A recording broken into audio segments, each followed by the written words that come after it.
Sometimes when working in Adobe Illustrator, I'll stick to A4 pages and continually add artboards. But sometimes I like to work outside of artboards.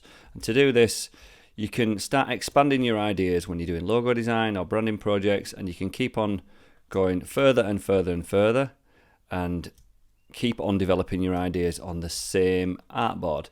To do this, it's really simple. I've got an A4 document in front of me, and if I wanted to turn that into almost like an infinity artboard, all I need to do is go to View and go down to Hide Artboards.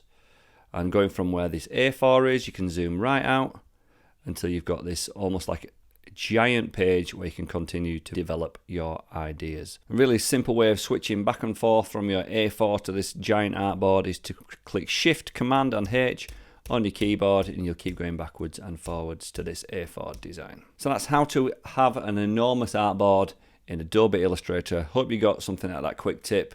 Thank you for watching the video. Consider subscribing, and I will see you in another video.